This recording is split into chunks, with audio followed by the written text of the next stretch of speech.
मंगलम भगवान वीरो मंगलम गौतमोगणी मंगलम कुंद कुंदार्यो जैन धर्मोस्तु मंगलम सर्वमंगलमांगल्यम सर्वकल्याणकारकं प्रधानं सर्वधर्माणां जैनं जयतु शासनम्। मैं नमो तीर्थनायक को, नमो ओंकारवाणी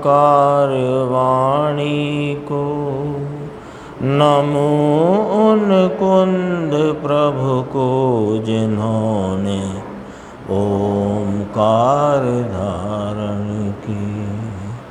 अहो उपकार जिनवर का, कुंद का दिव्य वाणी का, जिन कुंद ध्वनि दाता उनका हान स्वामी का।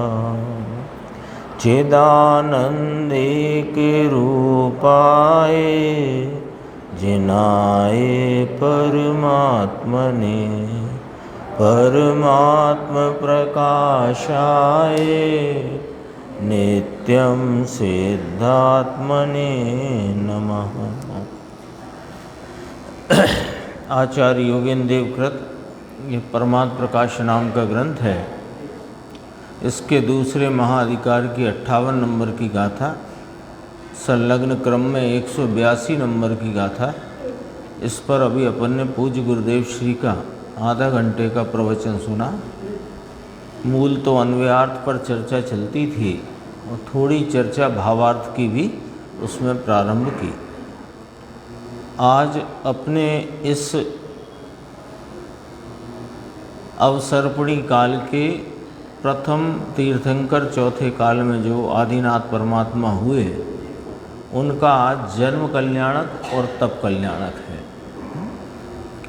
तो जन्म लेने के उपरांत उन्होंने 83 लाख पूर्व तक राज किया और फिर अपने ही जन्मदिन के अवसर पर दीक्षा धारण करके उन्होंने आत्म आराधना के लिए मुनि दशा अंगीकार की और आत्म आराधना को पूर्ण करके मुक्त हुए। तो जो एक ऐसा कथन आता है, जो बात अपने को थोड़ी ख्याल में रखना चाहिए कि असी मसी कृषि का उपदेश भगवान आदिनाथ ने दिया था। जो 6 प्रकार के लौकिक कर्म हैं, इनके उपदेश भगवान आदिनाथ ने दिए थे। तो यह बात मूल से गलत है। यह सारा उपदेश राजा आदि कुमार का था। जो भी उपदेश था असी मसी कृषि, तो राजा आदि कुमार ने ये उपदेश दिया, क्योंकि वहाँ पर जो भोग भूमि थी यानी कल्प वृक्ष आदि थे, उनका अभाव होने लग गया था और लोगों को आजीविका के लिए अनाज आदि फल फूल आदि की जो भी आवश्यकता थी, उस संदर्भ से वहाँ पर राजा के कर्तव्य का निर्वहन करते हुए उन्होंने यह लौकिक कार्यों का उपदेश दिया। और जब मुनि दीक्षा ली तब तो वे मौन ही हो जाते हैं तीर्थंकर, और जब उन्हें केवल ज्ञान हुआ तो उसमें ये उपदेश का कोई प्रश्न ही नहीं है। तो वहाँ क्या उपदेश दिया, यानी भगवान आदिनाथ का उपदेश वह क्या था कि वह तो ये था कि प्रत्येक जीव परमात्म स्वरूप है, वीतराग स्वरूप है। तो अपने वीतराग स्वरूप के आलम्बन द्वारा परिणति में वीतरागता परिणित कर प्राप्त कर उस वीतरागता की प्रवर्तना में, उस वीतराग भाव की वृद्धि में पूर्ण वीतराग रूपी अपने संपूर्ण आत्मलाभ को प्राप्त करो। ये भगवान का उपदेश है।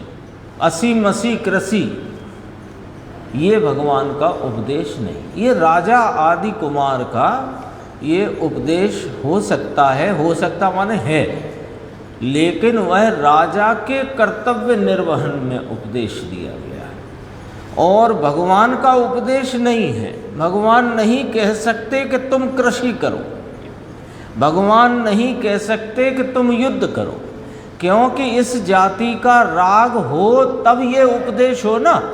तो भगवान को तो पूर्ण वीतरागता और सर्वज्ञता को प्राप्त है, और यदि मुनि दशा में तो खैर तीर्थंकर के कोई उपदेश होता नहीं, कदाचित जिनके होता है मुनि दशा में उपदेश, कुंद कुंदाचार्य, अमृतचंद्राचार्य, अनेकों आचार्य, उन्हें भी इस जाति का राग नहीं होता है कि वे इस प्रकार का उपदेश दें। क्यों कि उन्हें तीन कषाय चौकड़ी की अभाव रूप प्रचुर स्वयं संवेदन की वीतरागता वर्तती है, और एकमात्र संजुलन संबंधी राग है। उसकी तीव्रता में सिर्फ 5 महाव्रत आदि 28 मूल गुण संबंधी राग होता है, और उसकी मंदता में उस राग का परिणति में से उस समय त्याग होकर शुद्ध उपयोग रूप दशा होती है। ये उस प्रसंग में, क्योंकि अभी कई बार ऐसी चर्चा आती है कि आदिनाथ भगवान ने कृषि मसी असी का उपदेश दिया है, तो ऐसा नहीं जानना चाहिए। ये अपने को जान लेना चाहिए कि वो राजा आदि कुमार का उपदेश था। अब अपने जो गाथा 58 चलती है, आचार्य योगेंद्र देव इसकी 2 गाथा पहले भी ये बात कह चुके हैं। पहले पुण्य पाप समान हैं, उनमें जो अंतर मानता है वह दीर्घ काल तक संसार में परिभ्रमण करता है। 55 गाथा।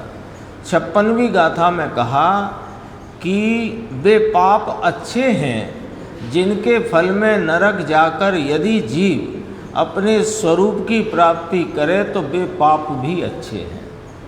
फिर कहा कि वे पुण्य किंचित भी अच्छे नहीं हैं जिनके फल में स्वर्ग आदि में या राज्य आदि संपदा को प्राप्त करके और उस वैभव को भोगता हुआ पाप में ही प्रवृत्त होता है और अपने आत्म स्वरूप की प्राप्ति से दूर रहता है, तो वे पुण्य भी भले नहीं हैं।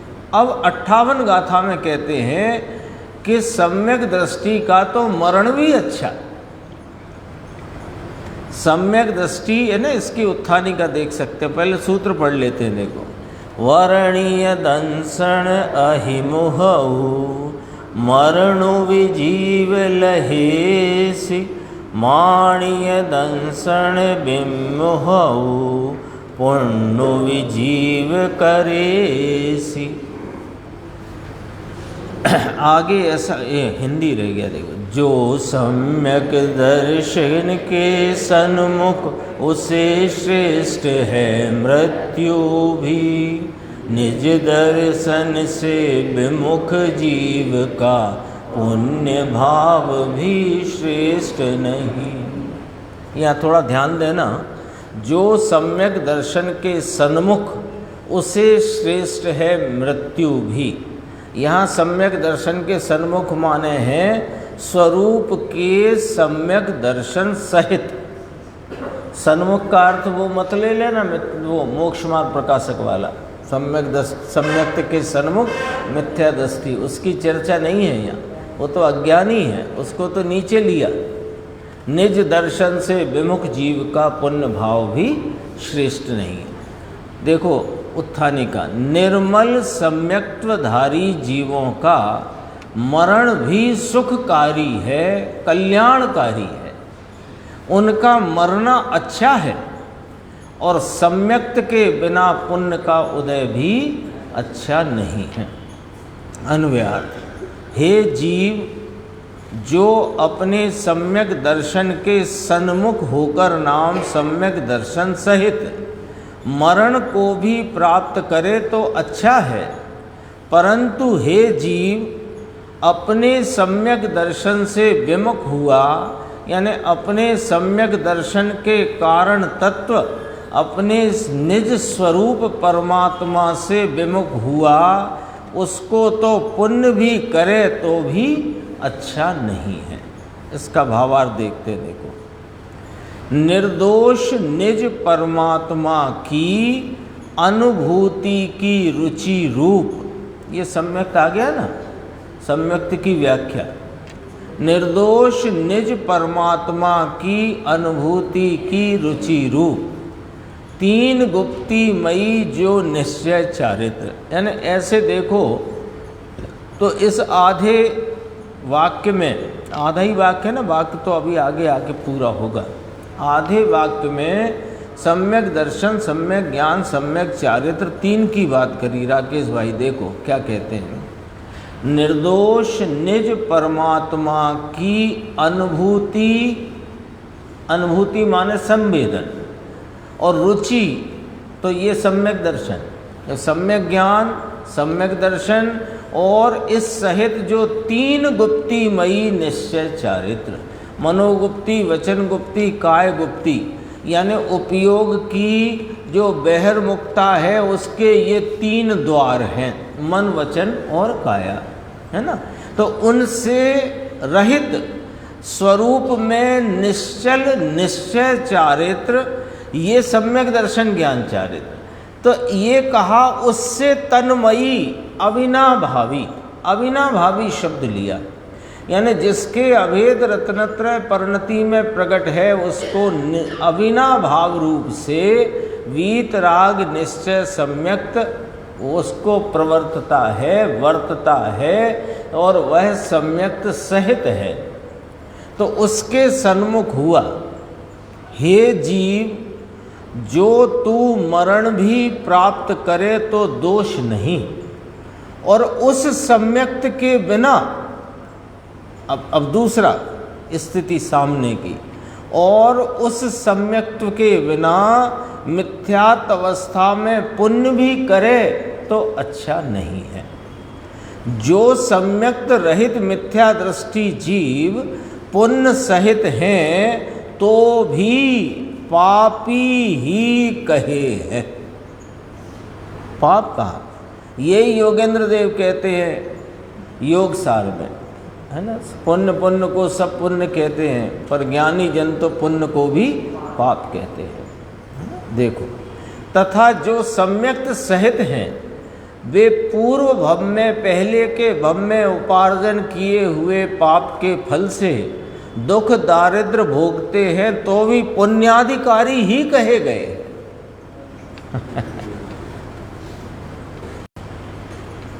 इसलिए ऊपर जो बात आ गई ना, मतलब मूल बात क्या कही कि जिसको अपने आत्मा के स्वरूप की अनुभूति, संचेतन और रमणता का भाव है, स्वरूप के की रुचि रूप, श्रद्धानुरूप सम्यक दर्शन जिसको परिणित हो गया है, उसका मरण भी अच्छा, भले वो मरण के में उसने कदाचित पूर्व में कोई नरकायु आदि बांधी हो, वैसे तो देव में जाते हैं सम्यक दृष्टि, पर कदाचित नरकायु भी बांधी हो तो भी वह अच्छा। गुरुदेव ने लिया था राजा श्रेणिक का, आगे आएगा।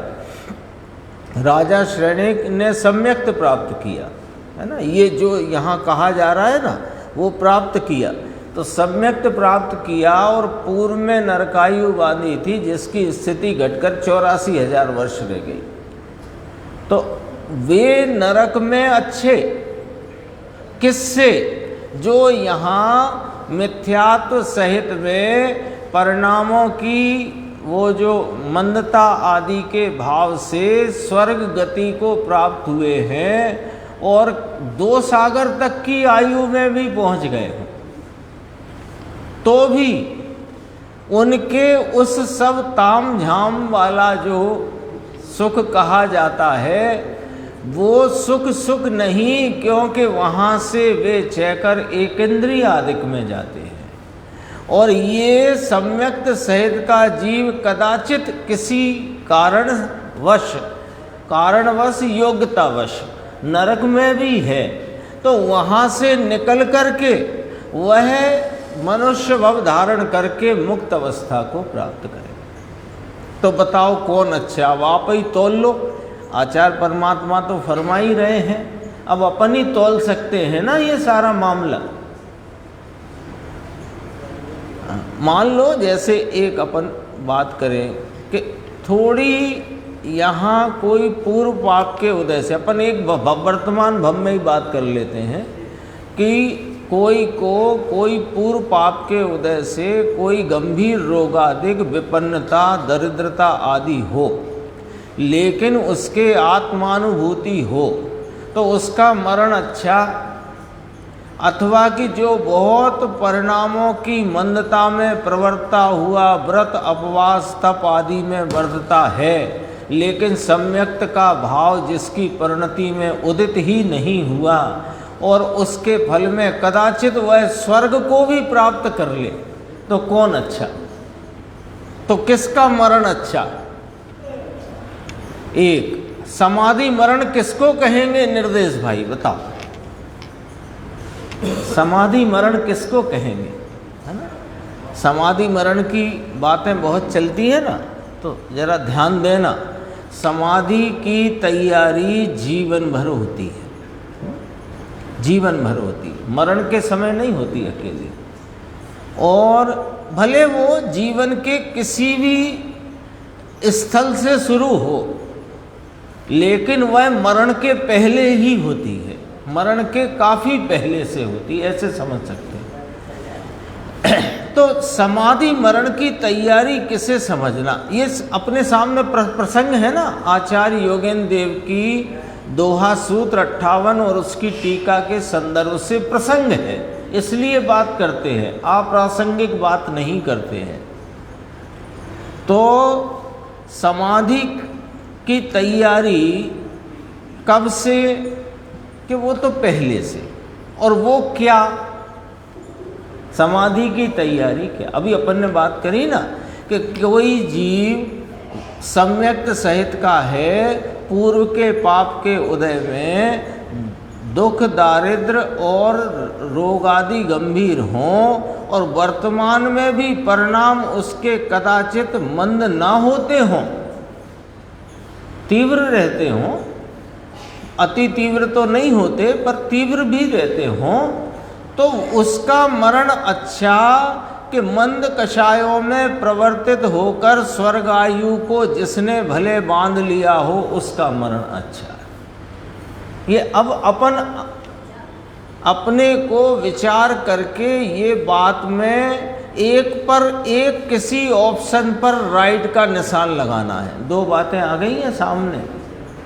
अपने स्वरूप की प्रतीति सहित दुख दारिद्र और रोग अवस्था में पड़ा हुआ व्यक्ति और वर्तमान में कषाय कदाचित मंद न हुई हों, तीव्र भी वर्तती हों, उसका मरण अच्छा माने, या कि जो बहुत मंद कषायों में प्रवर्तित होता हुआ व्रत उपवास करता हुआ देवायु का बंध भी करे और मिथ्यात्व उसके साथ चल रहा हो, तो मरण किसका अच्छा कहना?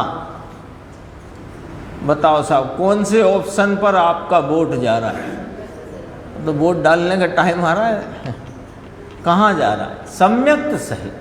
आचार्य परमात्मा यही फरमाते हैं, सम्यक्त सहित का मरण अच्छा है। तो समाधि की यदि कोई तैयारी अपन करना चाहें तो वह इस आत्म स्वरूप का निर्णय और उसकी प्रतीति, उसका बोध, उसका श्रद्धान होना ही समाधि मरण की तैयारी है। बाकी परिणामों की विशुद्धता हो अथवा कि ना हो, वह समाधि मरण के लिए उसका कोई मूल्य नहीं है। हो तो हो, ना हो तो ना हो, लेकिन सम्यक्त हो ये जरूरी है। ये थोड़ी सी बात इस गाथा के संदर्भ से अपन को विचार करने के लिए है। देखो आगे इसी में और बात आएगी तो आपको ये बात और स्पष्ट भी होगी, जचेगी भी। देखो, तथा जो सम्यक्त सहित हैं वे पहले भव में उपार्जन किए हुए पाप के फल से दुख दारिद्र भोगते हैं तो भी पुण्य अधिकारी ही कहे गए हैं। इसलिए जो सम्यक्त सहित हैं उनका मरना भी अच्छा, मरकर ऊपर को जाएंगे, और सम्यक्त रहित हैं उनका पुण्य कर्म भी प्रशंसा योग्य नहीं है। वे पुण्य के उदय से क्षुद्र देव तथा क्षुद्र मनुष्य होकर संसार वन में भटकेंगे। यदि पूर्व के पुण्य को यहाँ भोगते हैं तो तुच्छ फल भोग के नरक निगोद में पड़ेंगे। कितनी बात कही है, सारा चित्र स्पष्ट कर दिया है। सारा चित्र सम्यक्त नहीं है मुकेश भाई, सम्यक्त नहीं है। और वे भले यहाँ पूर्व का पुण्य का उदय चलता है और वर्तमान में भी पुण्य में परिवर्तित होते हैं, तो भी क्या होगा कि स्वरूप की आराधना नहीं की, प्रतीति है नहीं, श्रद्धान अपने आत्मा का नहीं है, तो वे नीच देव होंगे या क्षुद्र मनुष्य होंगे और संसार वन में भटकेंगे। और कदाचित पूर्व के पुण्य के फल में यहाँ बहुत वैभव सामग्री मिल गई हो और उसको भोगने में लग गया हो मिथ्या दृष्टि, तो नरक निगोद में जाएगा। इसलिए मिथ्या दृष्टियों का पुण्य भी भला नहीं है।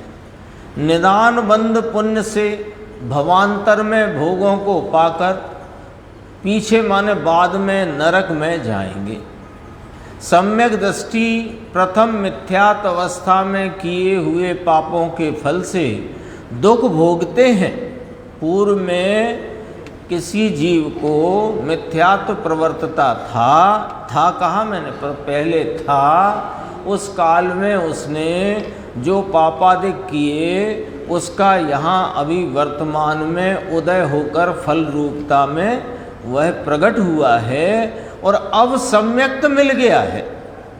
जो अपन बात करते थे ना, वर्तमान में दुख हो, दारिद्र हो, विपन्नता हो, रोग की अवस्था हो, लेकिन सम्यक्त को जिसने धारण किया है वे सदा सुखी ही होंगे। आयु के अंत में नरक से निकलकर नरक गए हों कदाचित, तो नरक की आयु फिक्स है, तो वो जितनी आयु है वहाँ से निकलकर मनुष्य होकर ऊर्ध्व गति ही प्राप्त करेंगे। और मिथ्या दृष्टि जो पुण्य के उदय से देव भी हुए हैं तो भी देवलोक से आकर एक इंद्रिय होंगे। ऐसा दूसरी जगह भी वरम इत्यादि श्लोक से कहा है कि सम्यक्त सहित नरक में रहना भी अच्छा और सम्यक्त रहित का स्वर्ग में निवास भी शोभा नहीं देता। बोलो, इतना पूरा चित्र खींच दिया गया है। ये जो अपन ने टीका पढ़ी ना, समझो ये टीका तो शब्दों में लिखी गई है चंद्रेश जी, लेकिन अपन इसे पढ़ें विचार करें तो एक चित्र सामने आ जाता है। क्या चित्र सामने आ जाता है कि जिसने अपने इस चैतन्य परमात्म तत्व की रुचि श्रद्धान किया है उसको तो जो दो चार भव शेष हैं वे नरकादिक के भी हों कदाचित, तो भी वह सुख की ही प्राप्ति करने वाला है। और मिथ्यात्व सहित वाला जीव अपने स्वरूप से बेभान, अपने स्वरूप को नहीं जानने वाला, नहीं श्रद्धानी अपने स्वरूप का, वह कदाचित पुण्यादि परिणामों की विशुद्धि मंदता में स्वर्गादिक भी पा जाए तो भी उसको दुख और दुख ही भोगना होगा। ये चित्र आया है सामने। तो सारी बात ये कही यहाँ इस गाथा में कि सम्यक्त के साथ का मरण भी अच्छा। इसी को ही वास्तव में बोधि समाधि कहते हैं या समाधि मरण कहते हैं, इसी को कहते हैं। देखो गुरुदेव का 300 नंबर पेज है। गुरुदेव ने गाथा सूत्र दोहा सूत्र पढ़ने के बाद कहा, बहुत पहले ही कहा, आहा हा, बहुत मर्म की बात। जैन दर्शन का रहस्य है ये। इसमें क्या जैन दर्शन का रहस्य आया? अरे जैन दर्शन का एक ही रहस्य है, वेद विज्ञानता सिद्धा सिद्धा ये किल केचन, अस्य एव अभावता बद्धा बद्धा ये किल केचन। ये एक ही रहस्य है पूरे जैन दर्शन का। उसी की यहाँ बात चलती है कि हे जीव, जो अपने सम्यक दर्शन के सन्मुख नाम सहित होकर, गुरुदेव स्पष्ट करते हैं, देखो सन्मुख का अर्थ यहाँ सहित है। 7वें अध्याय में समकित सन्मुख मिथ्या दृष्टि कहा, वो नहीं लेना सन्मुख शब्द से, या तो सम्यक्तवी को। सम्यक्त सन्मुख शब्द क्यों लिया, अपन ये विचार कर सकते हैं कि क्यों आप हमें उलझाना चाहते हो। उलझाना नहीं चाहते, सम्यक दर्शन के सन्मुख ऐसा शब्द लिया ना आचार्य भगवान ने टीका, इसमें योगेंद्र देव ने, है ना। ये है देखो, इसी में लिया है ना, ये है वर्णीय दंसण अहिमुहु मरण विजीव लहेसी माणीय दंसण विमहु। ये विमुख, अहिमुहु माने सन्मुख और विमहु माने विमुख। तो कहा कि सन्मुख शब्द इसलिए लिया कि सम्यक दर्शन के सन्मुख माने सम्यक दर्शन के विषय के सन्मुख। सम्यक दर्शन के सन्मुख माने सम्यक दर्शन के विषय के सन्मुख। तो कहा कि जिसे आत्मदर्शन, आत्मज्ञान, आत्मा जो वस्तु पूर्ण परमात्म स्वरूप है, ये विषय सम्यक दर्शन का विषय कौन? हाँ, आत्मज्ञान स्वरूप आत्मा जो वस्तु पूर्ण परमात्म स्वरूप है, उसके सन्मुख होकर जो अनुभव में प्रतीति हो, अनुभूति होकर, आत्मा की अनुभूति होकर, जैसा है वैसा अनुभव होकर रुचि हो, उसका नाम सम्यक दर्शन। देखो स्पष्ट आई ना बात, अनुभव होकर रुचि हो। यानी कहे कोई कि पहले सम्यक दर्शन हो तो अनुभव हो कि नहीं, पहले यह ज्ञान की वर्तमान उपयोग दशा अपने चैतन्य परमात्म तत्व को निमित्त राग और पर्याय की उपेक्षा करके इस चैतन्य स्वभाव को विषय करे, तो उसमें पहले इस चैतन्य के अनंत गुणों का निर्मल अंश व्यक्त प्रगट वेदन में आता है, उसका नाम अनुभव दशा। उस अनुभव के साथ ही यह मैं चैतन्य अभेद पदार्थ हूँ ऐसी प्रतीति होती है, तो अनुभव पूर्वक प्रतीति है। तो दो पूर्वक कहा तो दो पर्याय नहीं, पर्याय एक समय एक। कथन में ऐसा भेद पड़ता है, क्योंकि ज्ञान के परिणाम को बताना है, फिर श्रद्धा के परिणाम को बताना है। परिणाम एक ही है, जो ज्ञान का, सम्यक ज्ञान का परिणाम है, स्वरूप संचेतन का परिणाम है, वही परिणाम श्रद्धान का है। लेकिन अब ज्ञान का भाव बताना, फिर श्रद्धान का बताना, तो कथन में क्रम पड़ता है।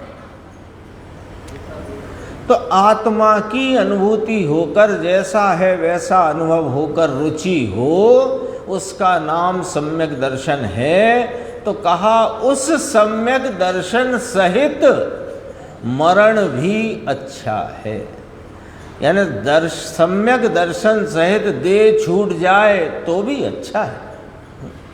परंतु हे जीव, अपने सम्यक दर्शन से विमुख, ये भी वही लेना, सम्यक दर्शन का विषय भूत निज ज्ञायक चैतन्य भगवान उससे विमुख, जो अकेली पुण्य दया दान व्रत की क्रिया में लवलीन है। भगवान आत्मा जिसे निज स्वरूप की अंतर्मुख दृष्टि का अभाव है, भगवान शुद्ध चैतन्य ज्ञायक भाव, अनंत ज्ञान स्वभाव भाव, पर्याय में अल्पज्ञता है, परंतु वस्तु है वह तो अनंत ज्ञान, अनंत आनंद, अनंत वीर्य, अनंत दर्शन आदि से भरपूर वस्तु है। उसका इसे भाव भासन होना चाहिए। भाव भासन का अर्थ उसके भावों का अपनी ज्ञान अवस्था में स्वरूप संचेतन, संवेदन, प्रत्यक्षता होनी चाहिए। वह चीज यह है, ऐसा इसे ज्ञान में भासन होना चाहिए। यहाँ भासन, भाव भासन का अर्थ बराबर समझना। विकल्पात्मक ज्ञान में ले लेने की बात नहीं, धारणा में लेने की बात नहीं है। यहाँ तो जैसा यह चैतन्य भगवान है, सर्वज्ञ देव ने कहा, आचार्य देवों ने, आचार्य भगवंतों ने, मुनिराजों ने, ज्ञानी धर्मात्माओं ने अनुभव किया और कहा, वैसा आत्मा मैं हूँ, ऐसा विकल्प रूप निर्णय में प्रमाण रूप अंगीकार करके वर्तमान उपयोग को निमित्त राग और पर्याय के लक्ष्य से छोड़कर अपने ज्ञायक भगवान को लक्ष्य में लेने से जो उस भाव की स्वरूप संवेदन, स्वरूप संचेतन दशा होती है, उसका नाम यहाँ भाव भासन कहा गया है। उसका इसे भाव भासन होना चाहिए, ऐसा कहते हैं। वह चीज यह है, वह चीज यह है। वह कौन कि जो कही गई सर्वज्ञ भगवान के द्वारा आचार्य परमात्माओं, मुनि भगवंतों और ज्ञानी धर्मात्माओं ने अपनी परिणति में आस्वादन करके कही, सर्वज्ञ देव ने प्रत्यक्ष देखकर कही। वो वस्तु, वह चीज, वह वस्तु ये है। ये वह और यह का कमाल देखो। वह कौन जो कही गई, तो जो कही सर्वज्ञ देव ने कि जगत का प्रत्येक आत्मा अनंत ज्ञान, दर्शन, सुख, चारित्र, वीर, प्रभुता, विभुता से भरा हुआ अकेला एक अभेद अखंड तत्व है। जो उन्होंने कहा वो तो ये है, वह चीज यह है, ऐसा इसे ज्ञान में भासन होना चाहिए। गुरुदेव के जो वाक्य आते हैं, है तो प्रवचन, एक शब्द उन्होंने कोई कभी नोट ऐसे 2-4 लाइन 10 लाइन के लिखे हों कभी, अन्यथा उन्होंने लिखा कुछ ही नहीं है। लेकिन आज 10,000 प्रवचन उनके उपलब्ध हैं, जिनमें से करीब करीब 7,000 प्रवचन, 6 से 7,000 प्रवचन वर्ड टू वर्ड लिपिबद्ध हो गए हैं। जिनमें से अपने पंडित देवेंद्र कुमार जी हैं ना, बिजोलिया वाले, उनके अथक प्रयासों से लगभग 4,000 प्रवचन हिंदी में रूपांतरित हो गए। यानी ये ग्रंथ बन गए हैं, ग्रंथ बन गए। देखो आप पंक्ति पढ़ो कहीं आपको, वह चीज जो सर्वज्ञ देव ने कही, जिसे आत्मा कहा, शुद्धात्मा कहा, परमात्मा कहा, वो ये है। ऐसा इसे ज्ञान में भासन होना चाहिए। उसका स्वरूप संवेदन प्रत्यक्षता का भान होना चाहिए। इस सम्यक दर्शन सहित लो। सम्यक दर्शन की कितनी व्याख्या एक लाइन में। सम्यक दर्शन कहते हैं ना। सम्यक दर्शन किसे कहते हैं कि वो जो आत्मा जो सर्वज्ञ ने देखा जाना कहा, और उस आत्मा को मुनिराजों ने, गणधर भगवान ने, आचार्य भगवंतों ने, मुनिराजों ने, ज्ञानियों ने जिसे अनुभव किया और बताया, वह चीज़ तो ये है। ऐसा यहाँ देखकर उसका अपने वर्तमान ज्ञान में आस्वादन संचेतन सहित उसका भाषण हो, तो वहाँ पर यह श्रद्धान होता है कि ये मैं हूँ। इसका नाम सम्यक दर्शन। सम्यक दर्शन ये नहीं, अभी अपन पढ़ते हैं ना, सच्चे देवगुरु शास्त्र की श्रद्धा वो सम्यक दर्शन है। ये तो व्यवहार सम्यक दर्शन का लक्षण का। तो 7 तत्वों की श्रद्धा का नाम सम्यक दर्शन है कि हाँ, लेकिन 7 तत्वों की भेद रूप श्रद्धा को मिथ्यात्व कहा।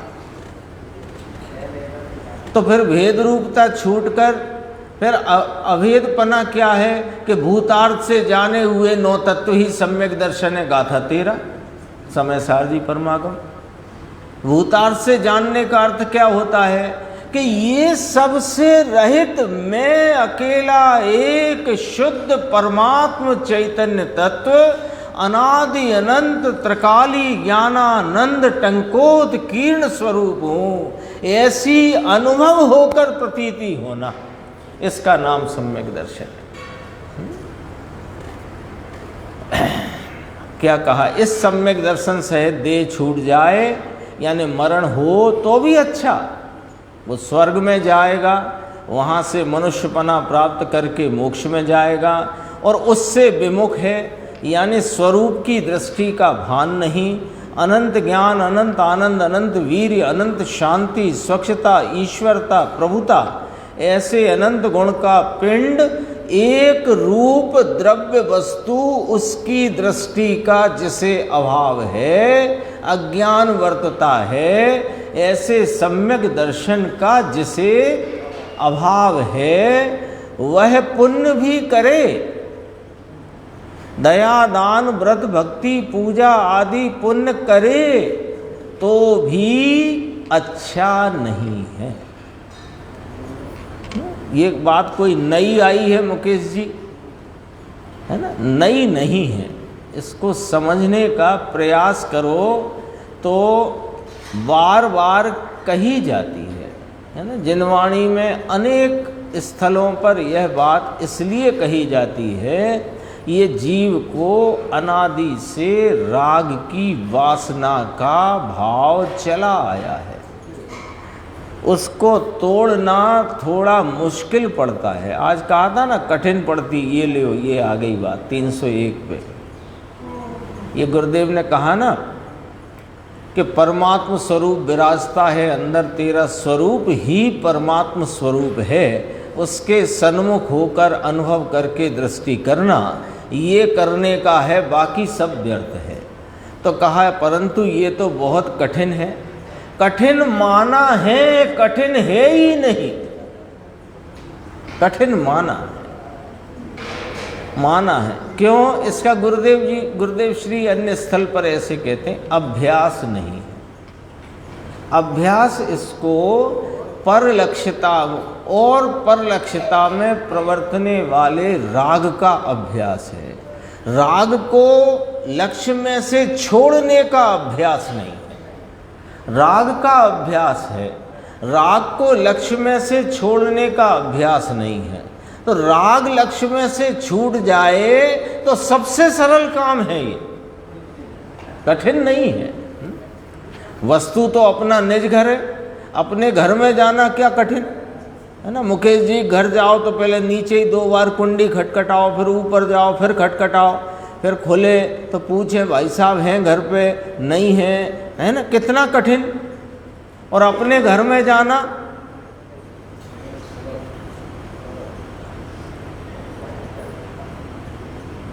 अरे अंदर पड़ी है ये चीज, वह चीज ये है जिस शुद्धात्मा, द्वादशांग का सार क्या कहा गया है? भगवान की दिव्य ध्वनि का सार द्वादशांग रूपता से या द्वादशांग स्वरूप में गणधर परमात्मा ने गूंथा। और द्वादशांग का सार कौन? ये शुद्धात्मा। और ये शुद्धात्मा वो ही तो मैं हूं। इसमें क्या कठिन है? कठिन मान लिया है, पुरुषार्थ किया नहीं। तो कितना पुरुषार्थ करना पड़ेगा? कि पुरुषार्थ बहुत थोड़ा करना पड़ेगा। समझना जरा पॉइंट को। पुरुषार्थ अभी जो जिस गति से बाहर दौड़ रहा है उसको रोकना है और स्वरूप में जुड़ना है। पुरुषार्थ करना इधर झुकने में कोई बहुत ताकत नहीं लगेगी। ताकत तो लगेगी जो बहिर्मुखता है उसे रोकने में। और बहिर्मुखता कैसे रुकेगी? कि स्वरूप की महिमा में, स्वरूप की रुचि में, स्वरूप की रुचि की प्रगाढ़ता और उग्रता में वो बाहर की जो धारा है उपयोग की, उसका रुकना तभी संभव होगा। आगे चलते हैं, बहुत सारी चर्चा है। देखो 302, भगवान अंदर पूर्णानंद का नाथ विराजता है, उसका जिसे स्वीकार नहीं और एक समय की पर्याय और राग और पुण्य के भाव का स्वीकार है, वह मिथ्या दृष्टि भले पुण्य करे तो भी अच्छा नहीं। यानी इतनी साफ बात है राकेश भाई, अब उलझने का कुछ मामला रह नहीं गया। यानी इतनी साफ सुथरी बात है कि जो पुण्य को भला बताए वो उपदेश तो सुनने ही लायक नहीं रहा, इतनी स्पष्टता हो गई है। तो होता तो है, तो होता तो पाप भी है। नहीं होता है पाप, भोजन नहीं करते सोए, भोजन करना पुण्य का काम है क्या? भोजन के लिए धनार्जन करना, भोजन की सामग्री जुटाना, भोजन करना आदि, ये कोई पुण्य के काम है? लेकिन फिर पुण्य को भला कहना, सच कहें, वो जिनवाणी का उपदेश नहीं है। पुण्य होता है ये जिनवाणी में बताया गया है। जीव को पुण्य परिणाम होते हैं, पाप परिणाम होते हैं, और मोक्ष मार्गी को भी उसकी भूमिका के प्रमाण में पुण्य पाप होते हैं। आगे की भूमिकाओं में पाप कम पुण्य अधिक होते हैं, और आगे की भूमिका में मुनिराज की में पाप नहीं होते, पुण्य होते हैं। पर पुण्य करना चाहिए ये किसी जिनवाणी का उपदेश नहीं, जिनवाणी का उपदेश नहीं है। देखो यहाँ क्या कहा, उस पुण्य के फल में कोई स्वर्ग आदि जाएगा या राजा होगा, वहाँ से मरकर नरक में जाएगा। आचार्यों ने करुणा करके अज्ञानी को उद्धार का रास्ता क्या है ये कहा है ना? कोई डूब रहा हो पानी में, बाढ़ आ गई हो, कोई प्रसंग बन गया, डूब रहा है, तो जो किनारे पर हैं, जो नहीं डूबे हैं अथवा डूब रहे थे तो निकल आए हैं, वे उनको बचाने के लिए जो संभव साधन होता है वो करते हैं। तो ये ज्ञानी धर्मात्मा आचार्य भगवंत मुनिराज भी यही कर रहे हैं, हमें अपने उद्धार का रास्ता बताते हैं। देखो गुरुदेव ने 6 डाला की पंक्ति याद की, लाख बात की बात यही निश्चय उर लाओ, तोर सकल जग द्वंद फंद निज आत्म ध्याओ। द्वंद शब्द है ना, वो अपभ्रंश है। द्वंद का बोलने में दंड है, अब दंड फंद, वो द्वंद है वो शब्द। तो द्वंद माने द्वैतपना, और द्वैतपना है वो फंद है। जरा बारीकी से समझना इस बात को। जगत तोर सकल जग द्वंद फंद, फंद तो समझते ही हैं सब, फंदा, और द्वंद है वो ही फंदा है। कैसे कि देखो, द्वैतपने में इस एकले प्रभु का अनादर हो जाता है। एकला है ना ये, तो ये एकत्व भावना है कि नहीं, पढ़ते हैं कि नहीं, ये अकेला है कि नहीं, है ना? कैसा अकेला कि जरा और गहराई से अकेले की बात करते हैं।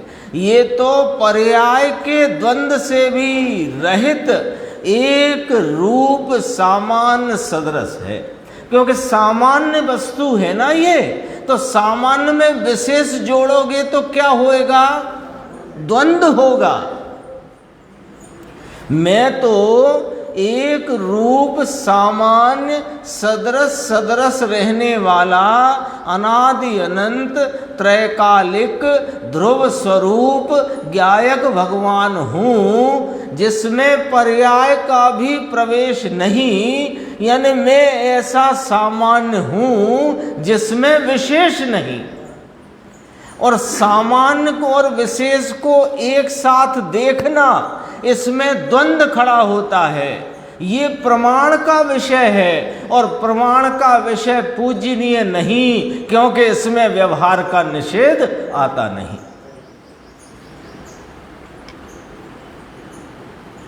ख्याल में आई? बिना पर्याय का द्रव्य कहते हो, अरे बिना पर्याय का द्रव्य ही आलम्बन भूत है।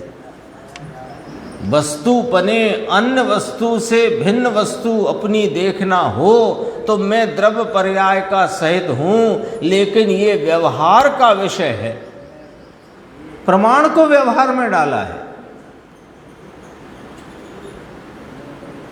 एक दिन आई थी चर्चा, पता नहीं कहाँ, अभी वहाँ सोनगढ़ में आई थी शायद, विकल्पात्मक प्रमाण, निर्विकल्पात्मक प्रमाण और विकल्पात्मक नय और निर्विकल्प नय आई थी चर्चा। कभी आएगा विषय, फिर अपन उस पर चर्चा करेंगे।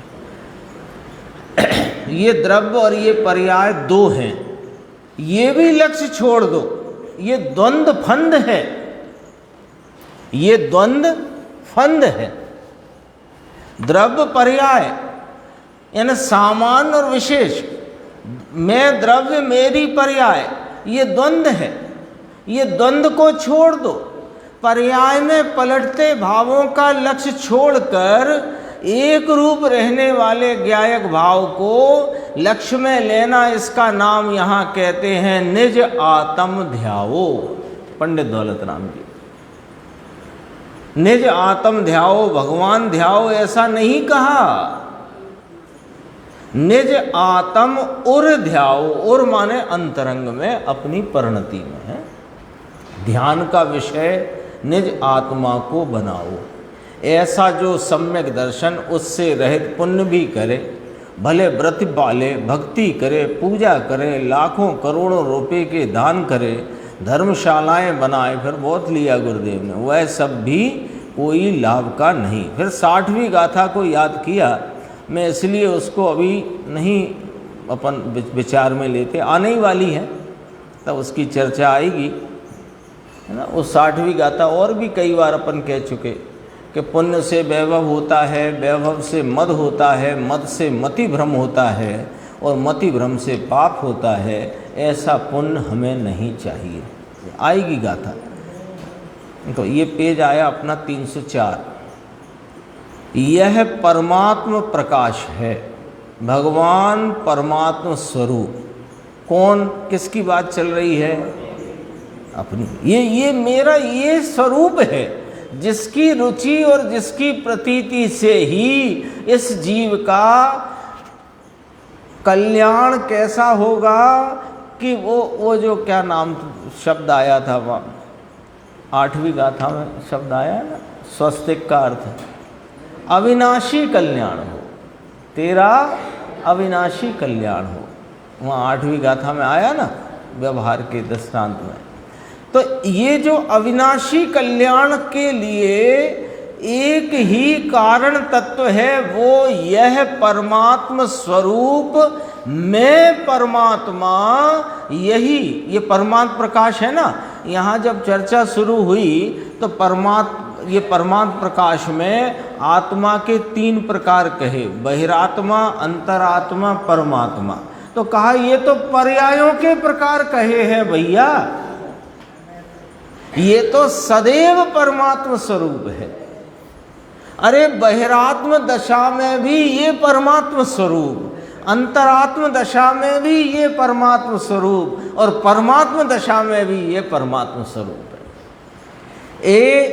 ये भगवान परमात्म स्वरूप। अब देखो, एक समय की वर्तमान पर्याय में अल्पज्ञता होने पर भी ये जो उसकी वस्तु है, ये जो वस्तु है वह तो अनंत ज्ञान अनंत आनंद ज्ञायक भाव से परिपूर्ण है। उसके सन्मुख के अनुभव की प्रतीति बिना ऐसा पुण्य हमको ना हो। सम्यक दर्शन बिना का पुण्य है वो हमको ना हो। फिर कहेंगे कि सम्यक दर्शन होता हो, वहाँ पुण्य जो होए वह पुण्य नरक में नहीं ले जाता, वह पुण्य स्वर्ग में ले जाता है और वहाँ से मनुष्य होकर मोक्ष जाएगा।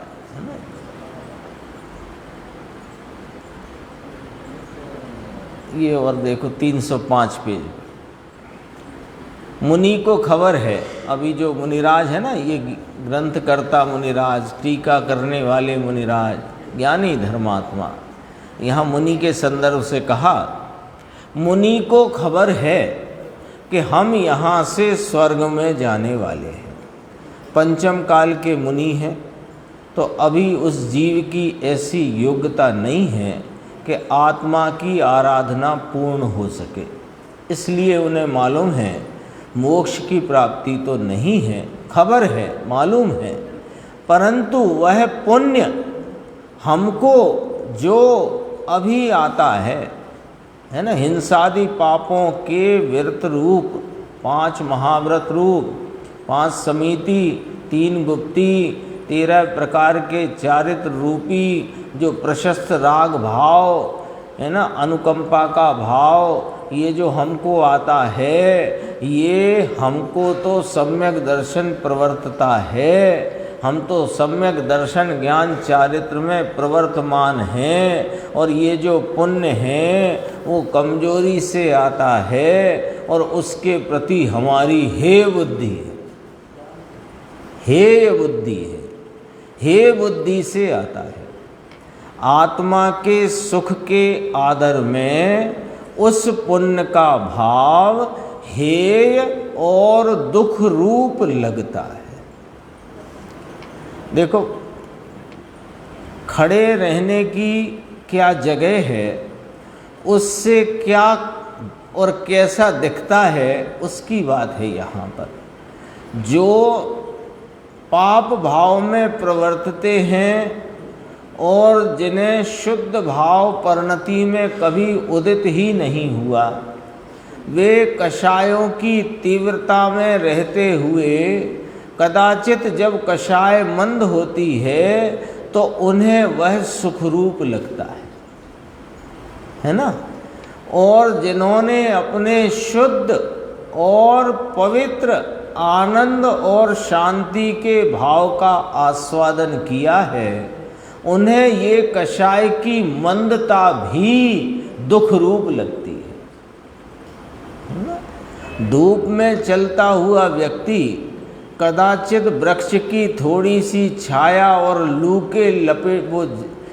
के चलते हुए वो तेज हवा के झोंके हों, वो भी उसे भले लगते हैं।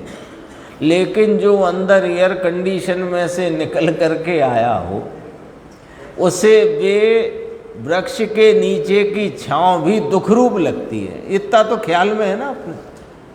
बिल्कुल ऐसे का ऐसा ही है, बिल्कुल ऐसा है।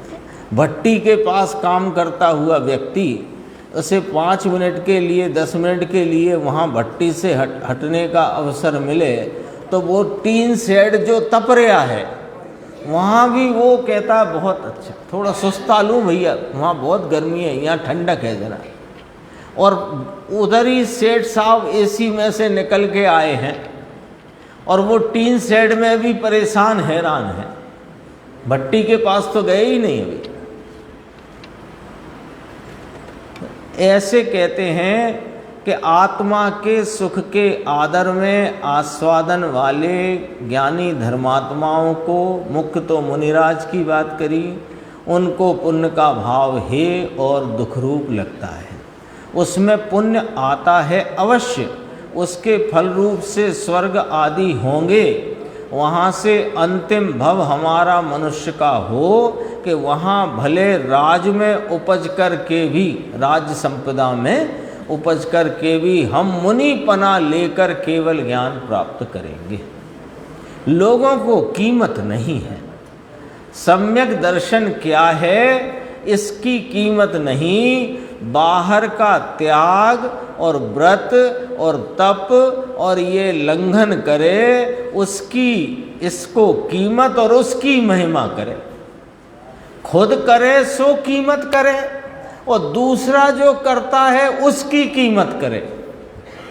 सम्यक दर्शन और सम्यक दर्शन का विषयभूत अपना जो शुद्धात्म तत्व परमात्म स्वरूप है, इसकी इसे कीमत नहीं है। हमने इतने उपवास किए और इसने इतना किया। देखो गुरुदेव कहते हैं क्या कहलाता है, उपधान किए, उपधान है ना, वो सब हो गए, साता से सब निबट गए उपवास, फिर उसका वो सम्मान हो सामाजिक रूप से, फिर माला पहनाए, फिर जलूस निकले, फिर जलसा हो, फिर साधर्मी वात्सल्य भोज हो, फिर सब बहुत तारीफ करें। माला पहनाने वाले हैं, वाली ताना में कोई कार्यक्रम होगा, 125 लोग एकत्रित हुए हैं। अरे भाई, तो इसमें एक जरा बस ये प्रश्न उत्तर है, पूरा करते हैं।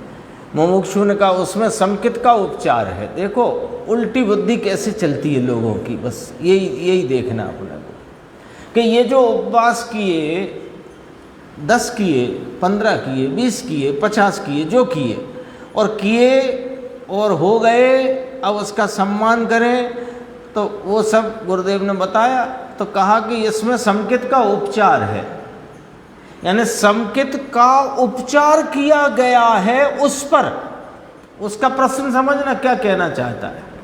संकित का माने सम्यक दर्शन, यानी वास्तविक मोक्ष मार्ग का उपचार किया गया है उस व्रतादि पर, है ना। तो गुरुदेव ने कहा किसका उपचार, संकित का। श्वेतांबर में ऐसा आता है, दीक्षा दे उसे द्रव संकित का उपचार करे। अरे संकित का उपचार होता होगा, जो वास्तविक आनंद की परिणति, जो वास्तविक स्वरूप के आस्वादन के साथ उपजा हुआ श्रद्धान है, वो आरोप का विषय नहीं है। आरोप तो उस पर किया जाता है जो है तो है और साथ में अभी है, तो उस राग पर आरोप किया जाता है। संकित पे कोई आरोप किया जाएगा क्या? वो तो वास्तविक परिणति है, वो तो वास्तविक मोक्ष मार्ग है। वास्तविक को उपचरित नहीं कहते। जो वास्तविक के साथ अनुकूल दिखाई देता है उसको उपचार किया जाता है। झूठे पर किया जाए असली का उपचार, असली पे काय का उपचार, है ना। असली घी हो, इसमें डालडा का उपचार करो, काय को करो। डालडा में असली का करते हुए आजकल के लोग वो अलग बात है। यहाँ तक बात आई और भी अपनी यहीं तक चली थी, और चर्चा आएगी अपन आगे की स्वाध्याय में उससे लें।